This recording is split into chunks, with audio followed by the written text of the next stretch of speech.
This is Andy Purewal for Boxing News. I'm joined by trainer Marc Ramsay over Zoom. Mark, it's good to see you. Good to hear from you. How are you? How has the new year been so far?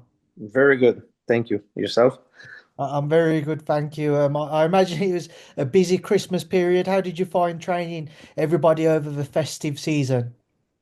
Of course, we have to put on aside a little bit the Christmas time because we already planified that training camp for Beterbiev and also a couple of other fighters who have a big fight coming up. And let's say that I have 1 day of break. What did you do with that one day? I'll just take care of family. We know boxing's a demanding sport, Mark, so I hope you enjoyed that time with your family. But here we are, Beterbiev-Bivol 2. Before we come on to the rematch, just take me back to the first fight, please, Mark. I'm sure you've spoken about it a lot, but what's your reflections now? We're about 3 months on from that first fight. So when you look back, what do you take away from that first fight? Well, it was a good fight. Like it looked like the fan enjoyed the fight. Uh, it's very special because when we came back to Canada and we have that debriefing meeting together, uh, I told Harzer, listen, it's my biggest fight as a trainer. Biggest win is probably your biggest win as an athlete also, but I'm not happy. I'm not satisfied. And Arthur told me I feel exactly the same way. Like it's we enjoy of course the moment and for a couple of hours, but after that, like we both know that Archer and all the team can do way better than what we did, and this is exactly what we are gonna try to do on a rematch today. It was to the public seen as an incredibly close fight, Mark. Hmm. A lot of people for Artur, there was a lot of people for Dmitry, a lot of people scored it a draw. It just comes down to what people felt like they enjoyed watching a little bit more from the performances. When you have a debrief with Artur, well, what exactly do you kind of go through with him? Did you sit there and rewatch the fight? Did you just recollect what happened and tell him what you was unhappy with? What exactly did this debrief entail? Well, a little bit of everything. We also have to know that if you remember, we canceled the first fight because Arthur have an injury, and go to the surgery and straight to the training camp. And we don't want to complain about it because we decide to go to the fight, and from the moment that you decide to go, you go, and that's it. That's all. I don't want to make that an excuse, but it's still coming back from a surgery. This is not the case right now. That was the first point.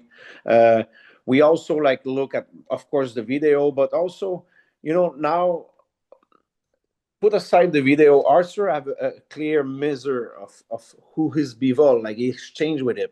And it's also true for Bivol's side. Like they have a little bit move and box for a couple of rounds with Arthur, and they have more information. I think that both information from both camp will bring the next fight even one step ahead. I know you won't want to reveal too much because you have to prepare for the same opponent now, but were there things which Dimitri did which surprised you, which surprised Arta, or was it similar to what you expected, but it just kind of the way the fight unfolded is how it went? But let's say 90% of what we expect was exactly what we expect.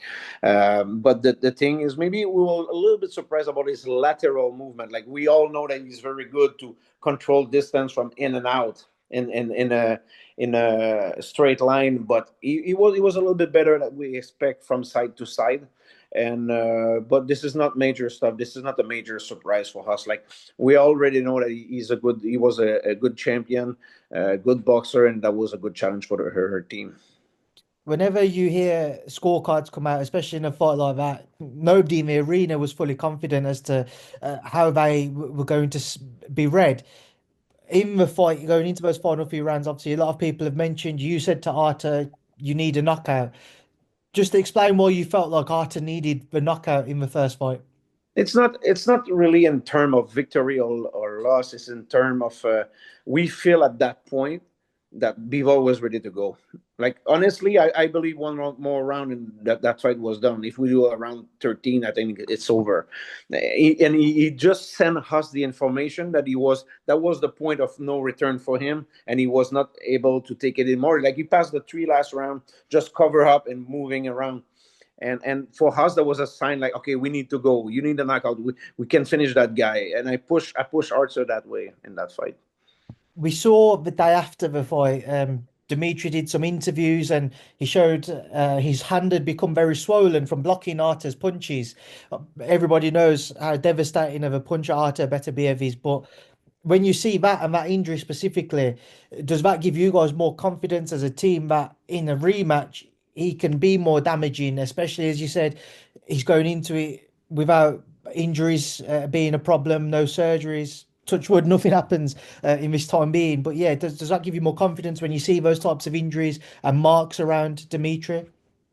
It's fun because we in that the first fight we really beat him up like physically, like you say, but it was never like really clean punch that we are able. He came. We have to give him that. He came with a very strong, tight defense in that fight, and we was not able to really like make him do a bad move and catch him right on the chin or right.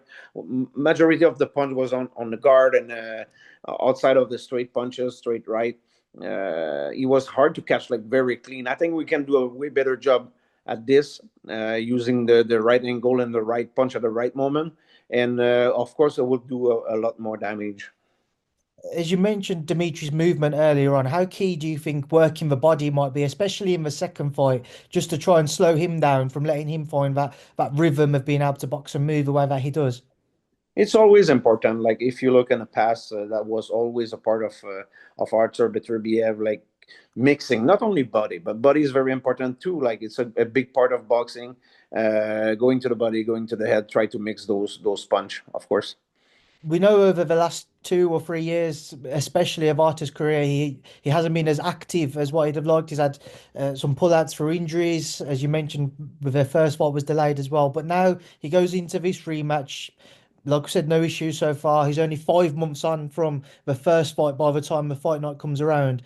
How much more of an improved or a better version do we see from Artur knowing that he's been able to get back out quickly? A very good question because it's a major point for us. Like you say, couple of last year we was doing a fighter here for many different reasons that we had, but we feel not only for the fight but also in the training. Like we have a momentum. We have a point like we recuperate Archer not from zero, but he's coming back from a fight. We're going back to the gym. We keep working on the little details that we want to improve, and we see Arthur keep improve as a boxer. And it's great because we always in the past was like good performance and now out and for injury or some stuff like this and come back and have to redo again and again. Now we just recuperate from fight to fight. It's good momentum right now.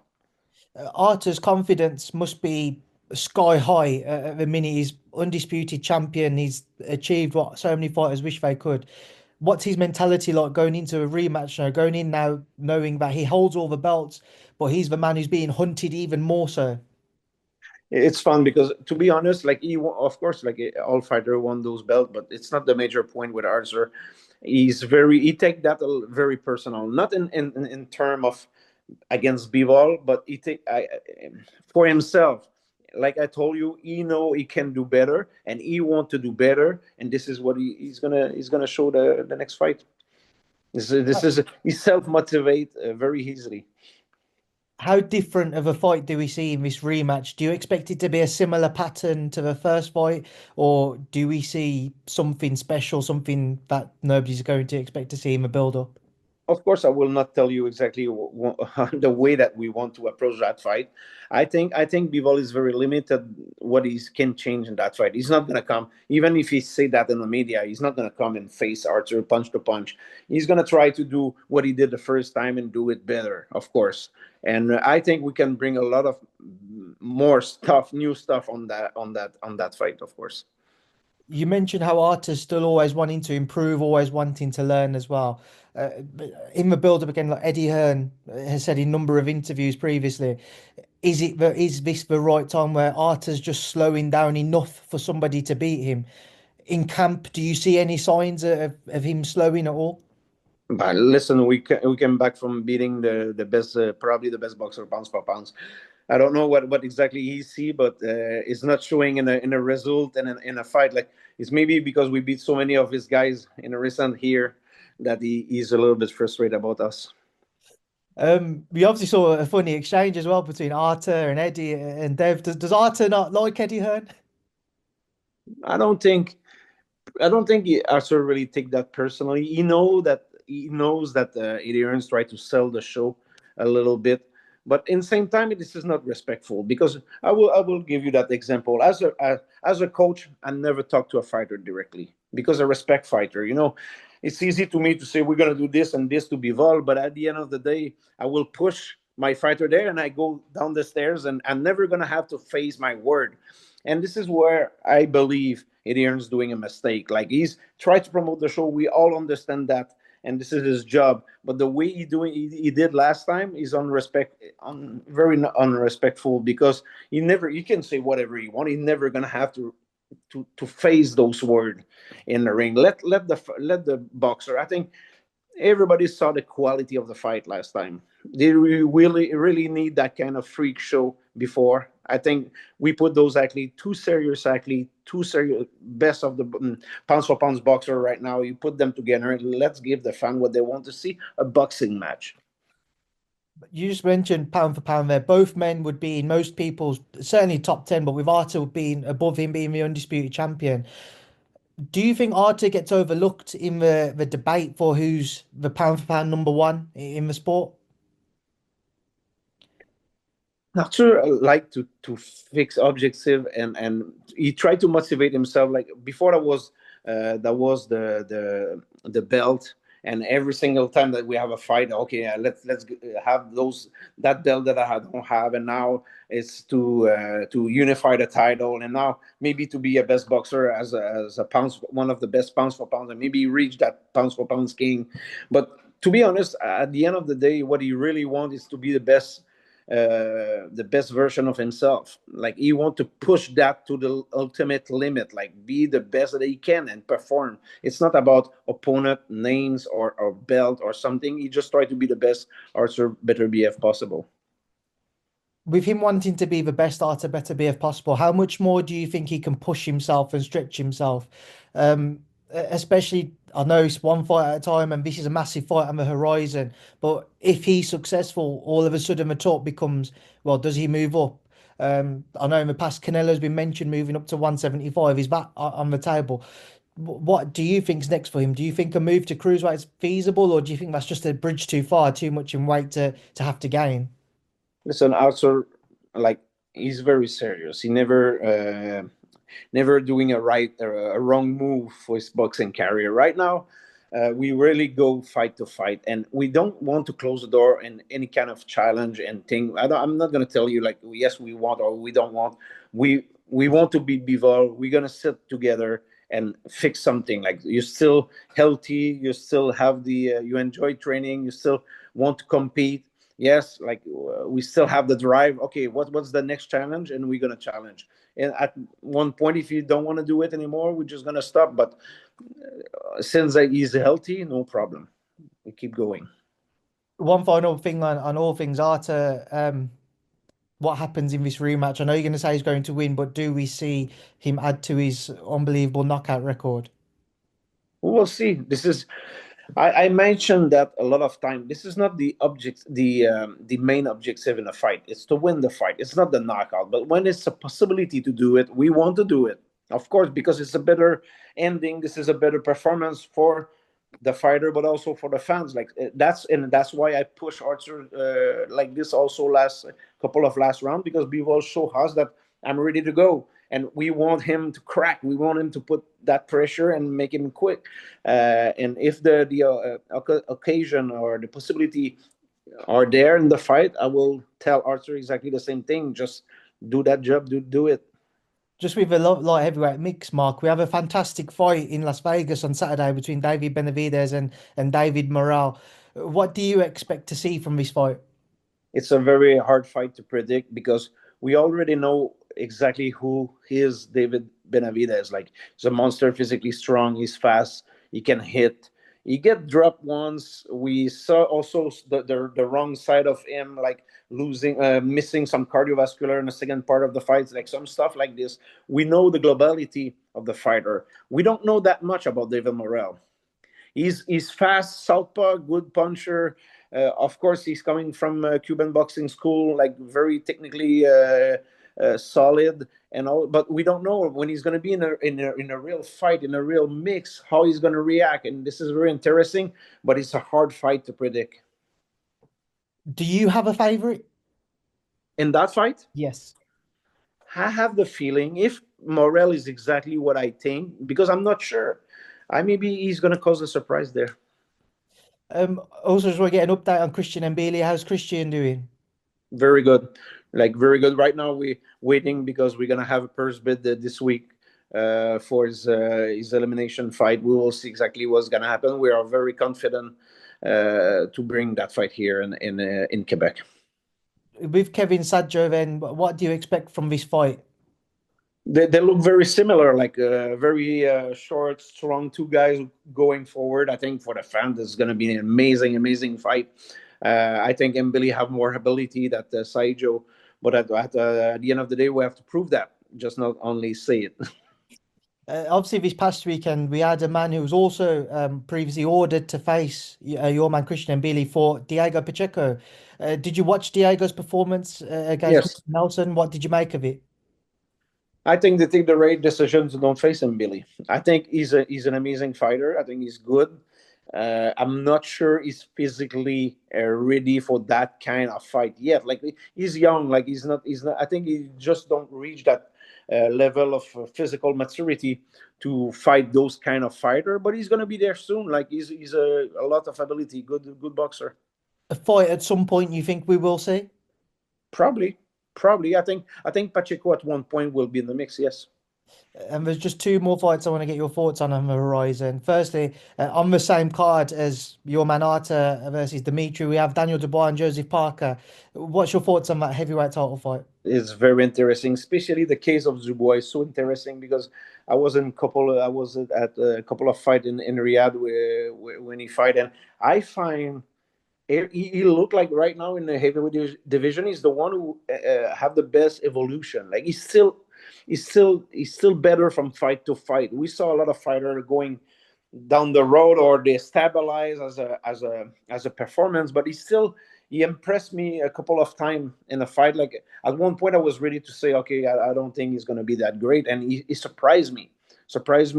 And Parker is a very well balanced fighter. Like he's a decent puncher, he's a good boxer, good amateur career also. But I just find that Dubois have that momentum right now. He's going better and better performance. I think he's getting more confidence and realize that I can fight those guys. I'm athletic enough and I'm good enough to beat and compete with them.